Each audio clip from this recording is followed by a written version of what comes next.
On June 30th, 2020, Ikechi Anya was released by Derby County after 4 years at the club. His time there was filled with injuries, inconsistencies and frustrations from the fans, some of whom call him one of the worst signings the club has ever made. When he joined the club from Watford, his stock had never been higher and expectations were high. People were excited by his signing. Now, aged 33, he's without a club and perhaps he might be done with football altogether, having played his last competitive game at senior level in May 2018. Much like the Janet Jackson song though, football is a "what have you done for me lately" business. The most recent memories of Anya are of injuries and rumours that he wasn't that committed and manager changes, inconsistencies, but is that entirely fair that that's his legacy? Join me as we discuss what happened to Ikechi Anya. Ikechi Anya was born on January 3rd, 1988 in Glasgow, Scotland, to a Nigerian father and a Romanian mother. Anya spent the first 7 years of his life in Scotland before moving to Oxford, where his father got a job at Oxford University. He came from a family of academics. His father was a metallurgist, his mother was an economist, and his older brother would go on to be a doctor. Anya was expected to follow in those footsteps, as he articulated to the Daily Express in 2015, quote, "Anybody who knows what Nigerian families are like will know how strict it is. At the end of the day, education is really the only thing offering stability and a chance to achieve something," end quote. Like, can you imagine the pressure of being a kid growing up in a strict environment filled with academics with the ambition of being a footballer? Like, all the fields that his parents and his brother got into, they're difficult fields to crack, but being a footballer, only the 1% of the 1% get in there. So perhaps, they were right, education was the route to go. And Anya admitted that his dad at first wasn't really happy with the decision that he had made. But he soon came around once he realised his son had some ability. Anya would join Wycombe Wanderers in 2003 after being released by Oxford United. And he made his professional debut on October 8, 2004, coming off the bench. At 16 years old and 278 days, he is still the youngest ever player to turn out for the Chairboys in a competitive game. So kudos for that. He didn't really stick around long. And that feels natural as well. He's 16 years old, he's playing men's football in the lower leagues where it's a dogfight. Physically and mentally, he probably wasn't prepared for that. But the fact that he did get on the pitch and see some action spoke to the ability that then manager Tony Adams and the rest of the Wycombe coaching staff saw in him. He'd only make a handful of appearances, 19 in total, before he was released in 2007, and he then spent a year bouncing around the lower end of the football pyramid and in non-league with Oxford, Halesowen Town and Northampton Town in 2008. However, he'd then be thrown a bit of a curveball in his footballing journey. He joined the Glen Hoddle Academy in Spain and would then sign with La Liga giant Sevilla in 2008 when he was just 21 years old. And he credits the academy with giving him the confidence in his ability again. He went from Northampton Town to Sevilla. In just a year, he went from League One to La Liga, and not just La Liga, a big La Liga team as well. That's a heck of a jump. And although he never made an appearance for Sevilla's first team, instead he played for their reserves for a year and moved to Celta Vigo and Granada and even had a loan spell with Cadiz thrown in there. It showed the ability that people thought he had. All he had to do was find the right environment and catch a little bit of a lucky break. And he got that when he returned to England. He was loaned out to Watford in 2012-13 when they were still in the Championship.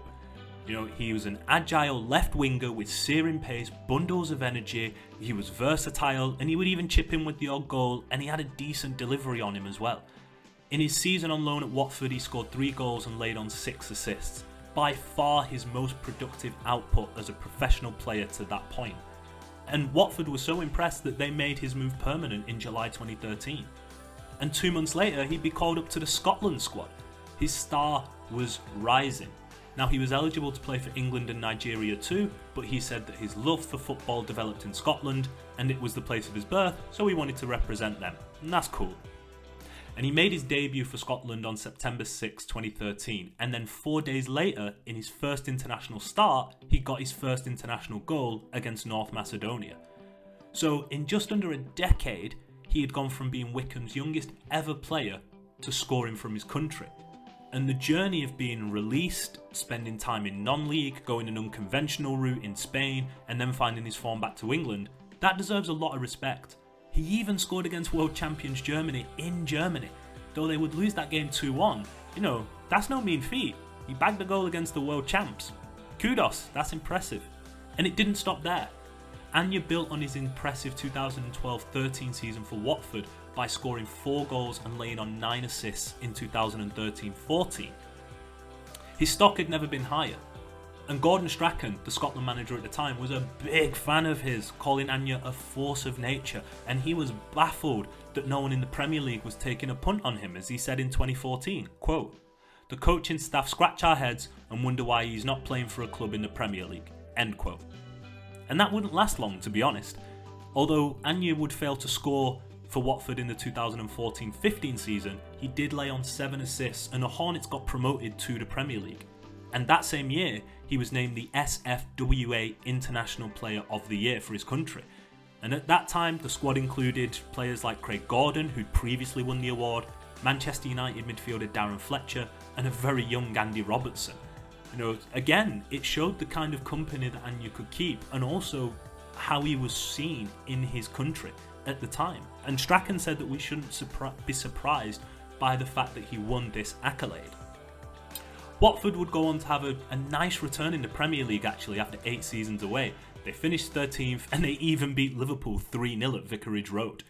But Anya, on a personal note, struggled for form and consistency. He was being played in a variety of positions, left midfield, right midfield, left back, right back, even as a second striker sometimes.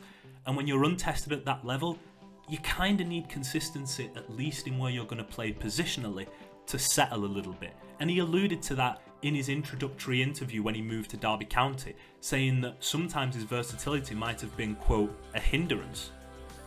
And he was now 27 at this point, arguably at his physical peak as a player, and he clawed his way to the Premier League. And that, no matter what you think of him now, that deserves a lot of respect. But in hindsight, it would be his apex. His impressive performances for Watford didn't really materialise for Derby, who paid $4 million for his services on the transfer deadline day in 2016. So hectic was that move that he turned up to Moor Farm in his tracksuit as he was away with the national team at the time. Anya brokered the deal himself too. He didn't have an agent. He was thrifty like that, and we'll get more into that in a moment. But, that just showed that he understood his smarts with money. He understood that the riches would not always be there and that football careers were short. So anywhere you could maybe save costs, he was going to do that, and there's nothing wrong with that. That's cool. And he stated during his introductory interview with Derby that he was excited to be playing a more attacking role than he had been doing for Watford. With the Hornets being underdogs in most of their Premier League games, it was only natural that they would be a bit more defensive and try and hit teams on counter-attack.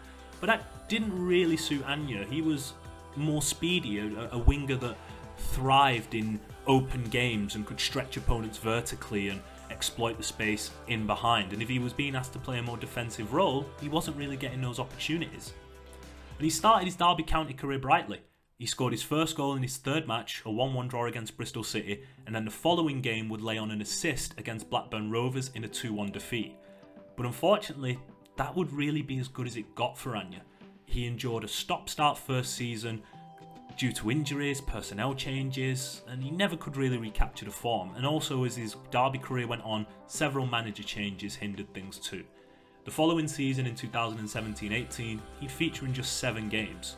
And today, this is the season where he played his last competitive game for the first team, featuring in Derby's 2-0 loss to Fulham in the playoff semi-final in May 2018. As we mentioned, injuries, manager changes, personnel changes would really hamper him. But also, there were rumours that his passion had gone for the game. And look, that's okay. Passions fade and we find new passions to indulge and follow. But I do understand the frustrations that Derby fans and maybe Derby coaches and staff, if that rumour is true that his passion had been lost, I understand those frustrations because the club paid $4 million for him, and that is not an insignificant amount of money at championship level. You would like to see a better return on that. Off the field, Anya was known as a quiet person, but a polite person. He was a bit of a loner. He'd spend most of his time while at Derby living in hotels, and he didn't really own flashy cars, although there's a little bit of conjecture there as some people said, he did like a nice car. And again, nothing wrong with that. It's his money, he can do what he wants with it.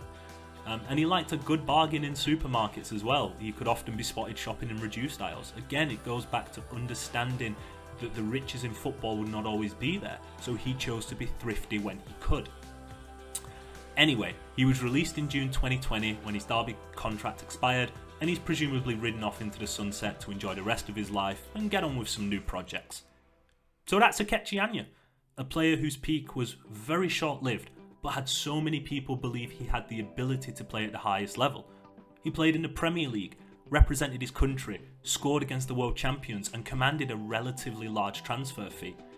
That, from his beginnings, is one heck of an impressive career, even if he didn't reach the heights that many thought he could, and perhaps should. The back end of his career will always leave a sour taste in the mouth for Derby fans, and that is understandable. But what he did up to that point also shouldn't be forgotten.